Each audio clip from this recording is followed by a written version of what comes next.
Vous êtes toujours sur la radio nationale du Mali. Dans un instant, la première édition de Mali Actualité.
Vous êtes bien à l'écoute de l'ORTM, merci de nous rejoindre. Il est 7h à Kangaba, la même heure partout au Mali.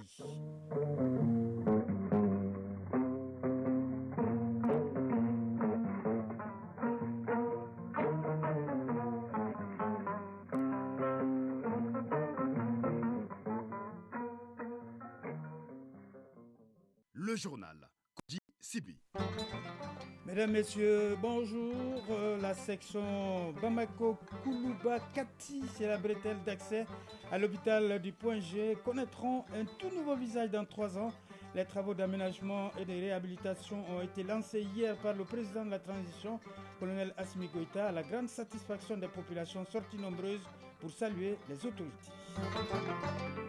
Mise en place du comité de pilotage du dialogue intermalien pour la paix et la réconciliation, les membres du comité, au nombre de 140, présidés par l'ancien Premier ministre Ousmane Issoufi Maïga, ont été nommés par le président de la transition. Les Maliens continuent de manifester leur soutien à la décision de retrait du Mali de la CEDEAO. Un grand rassemblement a eu lieu hier à Ségou dans ce sens, une cérémonie présidée par le Premier ministre Dr Choguel Kokala Maïga. Les quarts de finale de la 34e Coupe d'Afrique des Nations de football débutent cet après-midi au programme Nigeria-Angola à partir de 17h et RDC Guinée-Conakry à 20h. Des rencontres à suivre respectivement sur ORTM 1 et ORTM 2 ainsi que sur la chaîne 2. Voilà pour le sommaire. Bienvenue dans ce journal. Le président de la transition, chef de l'État, colonel Assimi Goïta, a lancé hier à Kati les travaux d'aménagement en 2 fois 2 voies de la section Bamako-Koulouba-Kati, RR9, de réhabilitation de la bretelle d'accès à l'hôpital du Point G, d'aménagement de 7 km de voirie urbaine dans la ville de Kati et d'aménagement en 2 fois 2 voies de la section Petrobama-Samé-Kati de la RN3. Le coût de réalisation s'élève à environ 95 milliards de francs CFA. L'entreprise COVEC est chargée de l'exécution des travaux pour un délai de 3 ans. Le compte rendu de Garibou, Pérou. Impatient de mettre en marche la machine du progrès et de la prospérité, arrive le président de la transition, colonel Assimi Goïta.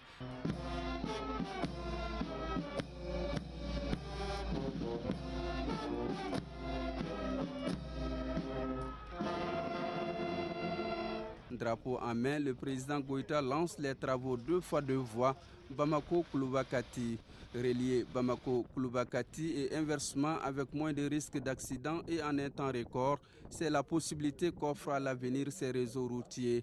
Entièrement pris en charge par le budget d'État, ces ouvrages d'environ 95 milliards de francs CFA vont changer le visage de nos villes.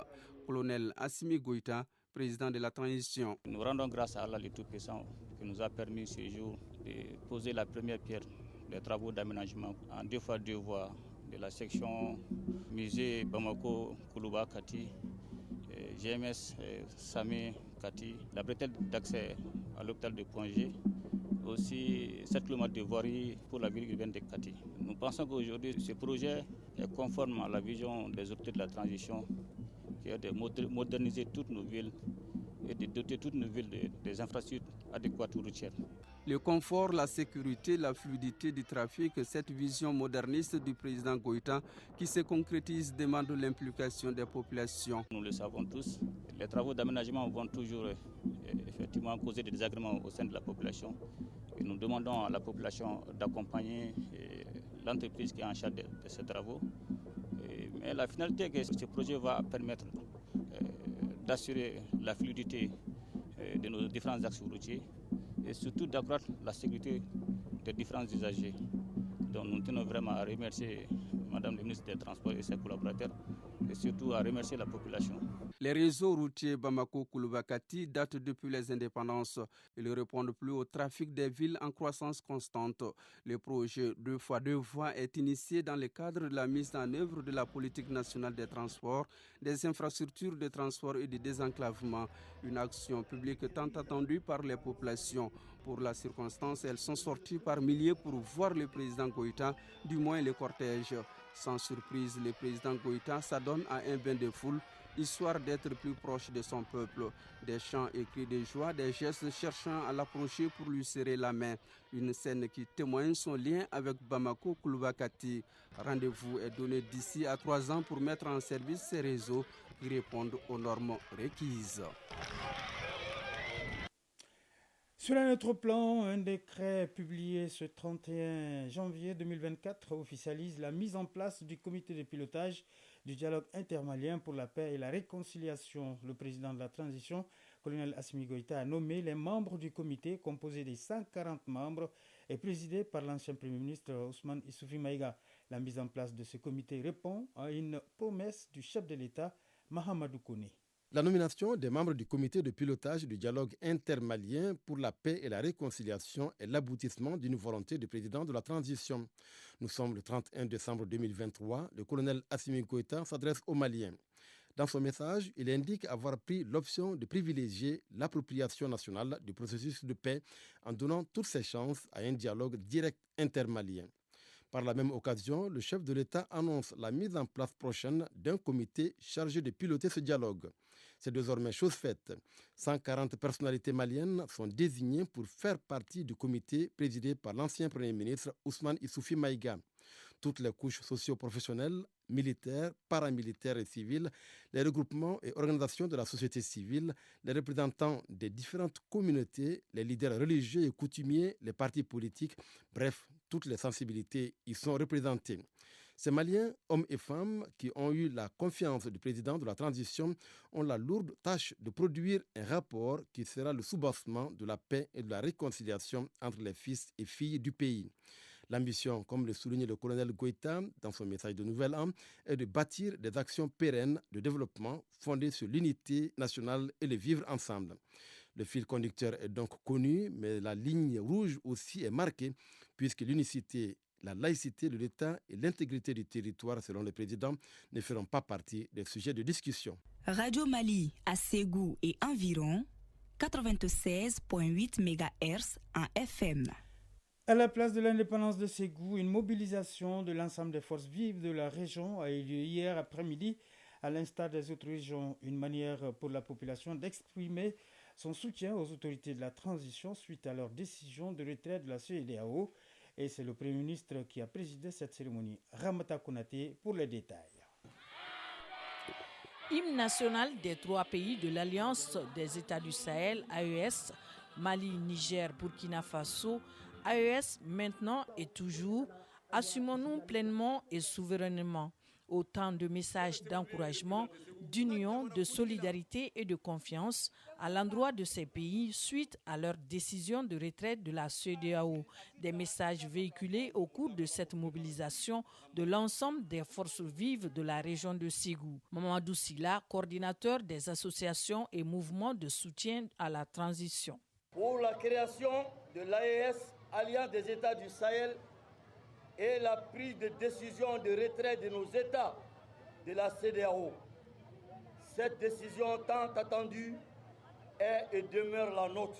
Nous nous engageons à les accompagner sans relâche dans la noble et juste lutte qu'ils mènent pour l'épanouissement de nos peuples. Moulay Aïdara, président du Conseil régional de la jeunesse de Ségou. Nous, en tant que jeunes, nous soutenons la transition face à cette décision. Comme le président de la transition l'a si bien dit, s'il échoue, c'est l'ensemble de la jeunesse malienne qui a échoué. Les forces vives dans toutes leurs composantes renouvellent ainsi à la place de l'indépendance leur soutien total et entier aux autorités du Mali pour cette décision qu'elles qualifient d'historique. Ibrahim Sawadougou, représentant de la communauté burkinabé. Mali, Burkina, Niger. Mali, Burkina, Niger. Auparavant, c'était un seul pays, mais les colonisateurs nous ont séparés. Aujourd'hui, grâce à Dieu, ces pays se sont rassemblés et font un. Pour le Premier ministre, l'heure est à l'union, à la résilience et à l'accompagnement des autorités du pays pour bâtir un Mali prospère. Dr Shogel Kokala Maïga. Mali, région Belabi, Niso-Diaba-Debe. À Ségou, comme dans les autres régions du Mali, aujourd'hui c'est la grande satisfaction. Œuvrons ensemble pour notre dignité, notre souveraineté. Et cette lutte sera gagnée grâce à votre soutien. On va traverser tous les vents contraires. On va arriver à de bons rivages. Au cours de cette cérémonie de mobilisation, une distinction citoyen d'honneur est remise au chef du gouvernement en guise de ses efforts en faveur de la région de Ségou. Ségou, Ramata Konaté et Kramogo Traoré pour l'ORTM. Aujourd'hui, 2 février 2024, marque la journée mondiale des zones humides, un moment de réflexion sur notre engagement envers la préservation de ces écosystèmes vitaux. Cette journée commémore la signature de la Convention de Ramsar il y a 53 ans, impact mondial sur la conservation et l'utilisation durable des ressources naturelles. Le thème de cette année est les zones humides et le bien-être humain. À l'occasion de cette journée, notre reporter Agibou Koulibaly décrypte le message du ministre de l'Environnement, de l'Assainissement et du Développement durable. En ce début du mois de février, alors que le monde se prépare à célébrer la journée mondiale des zones humides, le message du ministre de l'Environnement, de l'Assainissement et du Développement durable résonne comme un appel pressant à la conscience collective. Le thème de cette année, les zones humides et le bien-être humain, souligne le lien étroit entre la santé humaine et la santé de ces écosystèmes fragiles. Mamadou Samaké, ministre de l'Environnement, de l'Assainissement et du Développement durable. Les zones humides constituent une ressource naturelle vitale et des véritables éponges à l'échelle des bassins versants, en jouant un rôle de régulation des ressources en eau, de prévention des crues, d'atténuation des effets du changement climatique, de préservation de l'environnement et de la biodiversité et enfin de lutte contre les inondations. Au cœur de son message, une vérité indéniable, notre bien-être est intimement lié à la santé de ces écosystèmes fragiles. Cette journée mondiale des zones humides cible les jeunes qui sont les décideurs de demain pour relever les nombreux défis environnementaux. Elle constitue également une occasion de rassembler les citoyens pour mieux connaître les défis et enjeux liés à la santé de ces écosystèmes. Dans un contexte où les pressions démographiques, les aléas climatiques et l'urbanisation rapide menacent ces zones vitales, le ministre exhorte les Maliennes et les Maliens à devenir les gardiens de ces trésors naturels. Mamadou Samaké, ministre de l'Environnement, de l'Assainissement et du Développement durable. Le Mali compte actuellement 4 sites inscrits à la liste Ramsar des zones humides d'importance internationale, totalisant une superficie de 4 204 640 hectares. À travers son message, le ministre Samaké nous rappelle que protéger nos zones humides, c'est préserver notre biodiversité, réguler nos ressources en eau et assurer un avenir durable pour tous. Quelques mots de l'actualité hors de nos frontières. En République démocratique du Congo, la commission électorale vient de publier un nouveau calendrier. En effet, après les élections générales de la semaine du 20 décembre 2023, plusieurs autres scrutins sont attendus cette année dans le pays. 2 scrutins auront lieu début 2024, 2 scrutins indirects puisqu'il s'agit des élections sénatoriales et des gouverneurs, alors que dans la deuxième partie de l'année, ce sont des provinces exclues pour des raisons sécuritaires des élections générales de de la semaine du 20 décembre 2023 qui pourront élire leurs représentants au niveau national et local. Au Tchad, l'Union européenne annonce des nouveaux financements pour appuyer le gouvernement tchadien dans la gestion de la crise soudanaise qui a provoqué des milliers de réfugiés à l'est du pays depuis mi-avril 2023. L'annonce a été faite par le commissaire européen chargé de la gestion des crises, Janez Lerarik, en visite de travail dans les camps de réfugiés à l'est et ouest du Tchad du 29 au 30 janvier dernier.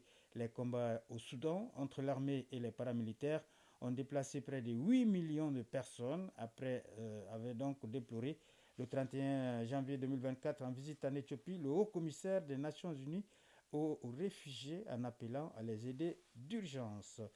Et puis Tunisie, Rachid Ghanouchi, président du parti Ennahda, a été condamné à 3 ans de prison. L'information est tombée hier en fin de journée. Cette condamnation, dernier rebondissement d'un véritable feuilleton judiciaire, intervient 10 mois après son arrestation spectaculaire à domicile. Sport à présent, au plan national, le championnat de Ligue 1 joue sa 16e journée. Hier, en ouverture, les 11 créateurs de Nyarela et ATS de Koro ont fait match nul 1 but partout. L'AS Bakaridjan de Barouili et Asco ont aussi partagé les points 0-0. Cette journée se poursuivra dimanche. Et puis Cannes Côte d'Ivoire 2023, les quarts de finale commencent aujourd'hui avec 2 matchs au programme. À 17h, le Nigeria, tombeur du Cameroun, un début donc de campagne difficile, tentera de retrouver ses marques. Il sera face à l'Angola qui se bat pour atteindre le dernier carré de la compétition pour sa première fois à suivre sur ORTM 1 et sur la chaîne 2. L'autre affiche de la journée mettra aux prises à 20h la République démocratique du Congo et la Guinée-Conakry, tombeuse de la Guinée équatoriale, en 8e de finale. Une rencontre qui sera diffusée sur ORTM 2 et la chaîne 2. Des informations sur la CAN à suivre tout à l'heure dans le journal de la CAN qui vous sera présenté par Isaac Kenou qui vient juste d'entrer dans ce studio. Voilà, c'est la fin de ce journal, journal dont la mise en onde a été donc assurée par Alou Koulibaly, présentation Koji Sibi. Merci au rédacteur en chef Brahma Traoré qui m'a aidé à le préparer. Nous vous souhaitons de passer une excellente journée de vendredi. Cheikh Omar Traoré également est là pour la mise en ligne. Voilà, bonne journée de vendredi et surtout bonne CAN 2023.